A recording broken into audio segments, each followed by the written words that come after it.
साहिल voice के मुअज़्ज़ज़ नाज़रीन अस्सलाम वालेकुम। मुअज़्ज़ज़ ख़वातीन व हज़रात, कुरान करीम में अल्लाह पाक ने फरमाया कि हर नफ्स को मौत का मज़ा चखना है, यानी कायनात के हर जानदार के लिए अल्लाह पाक ने मौत का वक्त और जगह मुतय्यन कर रखी है। इससे किसी को भी छुटकारा ना मिलेगा और ना ही कोई इस वक्त से भाग सकेगा। इसीलिए इब्लीस शैतान को भी एक दिन मौत आएगी, लेकिन वो दिन कौन सा होगा और कौन इब्लीस को मौत देगा? क्या शैतान को नज़ा के आलम में तकलीफ होगी? शैतान की कब्र कहाँ बनाई जाएगी? शैतान कितने अरसे तक मौत की नींद सोया रहेगा? नाज़रीन गिरामी, आज की वीडियो में हम इन्हीं अहम सवालात के जवाबात कुरान और हदीस की रोशनी में देंगे। नाज़रीन गिरामी, जब शैतान मरदूद को अल्लाह पाक ने जन्नत से निकाल दिया तो उसने अल्लाह पाक से क़यामत तक की मोहलत मांग ली कि क़यामत से पहले मुझे मौत ना आए, लेकिन अल्लाह पाक ने उसे वक्त मुकर्रर तक यानी एक ख़ास वक्त तक मोहलत दी है, जिसे कुरान करीम की सूरह हजर की आयत नंबर 36 और 38 में यूँ बयान फरमाया गया है।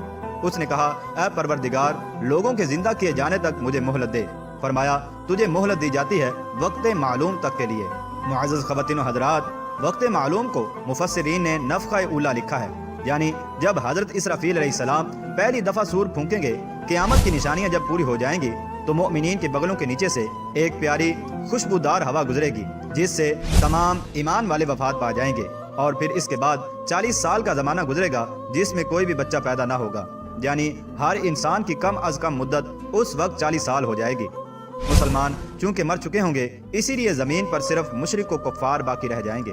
और तफसीर दुर्र मंसूर की जिल्द नंबर 5 में लिखा है कि जब मोमिनीन की वफ़ात को 40 साल गुजर चुके होंगे तो फिर हज़रत इसराफील अलैहिस्सलाम पहली दफ़ा सूर फूंकेंगे, जिसे नफ़ख़ा उला भी कहते हैं। शुरू में इसकी आवाज़ बहुत कम होगी और लोग कान लगाकर सुनेंगे, फिर ये बढ़ती बढ़ती इस कदर ज़्यादा हो जाएगी कि कानों के पर्दे फट जाएंगे, उनके नथनों से पीप बहना शुरू हो जाएगा और सब लोग मर जाएंगे।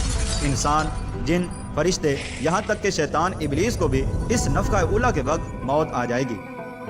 इसके 40 साल बाद हज़रत इसराफील अलैहिस्सलाम दूसरा सूर फूंकेंगे तो फिर तमाम मुर्दे जिंदा हो जाएंगे और क़यामत कायम होगी और मैदान लगेगा, यानी नफ़ख़ा उला के वक्त इब्लीस को मौत आएगी। और नफ़ख़ा उला और नफ़ख़ा सानिया के माबैन 40 साल का अरसा होगा और ये कि इब्लीस 40 साल तक मुर्दा रहेगा। आइए अब इस बात पर रोशनी डालते हैं कि इब्लीस को मौत कैसे आएगी और वो ये 40 साल मुर्दा हालत में कहाँ पर गुजारेगा। इस सिलसिले में हज़रत काब बिन अहबार रदियल्लाहु ताला अन्हु की एक मशहूर रिवायत पेश खिदमत है। हज़रत काब बिन अहबार रदियल्लाहु ताला अन्हु फरमाते हैं, जब अबुल बशर हज़रत आदम अलैहिस्सलाम के वफ़ात का वक्त आया तो वो परेशान हो गए और अल्लाह पाक से अर्ज़ गुजार हुए, ऐ अल्लाह, मेरी मौत से मेरा अज़ली दुश्मन बहुत खुश होगा, क्योंकि मैं मरने वाला हूँ और वो क़यामत तक जिंदा रहने वाला है। उसी वक्त मलकुल मौत हज़रत आदम अलैहिस्सलाम की खिदमत में हाजिर हुए और फरमाया, ऐ अबुल आदम, आप वफ़ात के बाद जन्नत में रहेंगे, जबकि इब्लीस क़यामत तक दुनिया में फिरता रहेगा और फिर क़यामत से 40 साल पहले उसको ऐसी मौत आएगी कि वो पूरी दुनिया के इंसानों जितनी मौत की तकलीफ बर्दाश्त करेगा। हज़रत काब रदियल्लाहु ताला अन्हु मजीद फरमाते हैं कि हज़रत आदम अलैहिस्सलाम मलकुल मौत से फरमाने लगे कि मुझे इब्लीस की मौत का मंजर बयान करो। मलकुल मौत ने इब्लीस की मौत का हाल बयान करना शुरू किया। चुनाचे वो इतना दर्दनाक मंजर था कि हज़रत आदम अलैहिस्सलाम अपने आंसुओं पर काबू ना रख सके।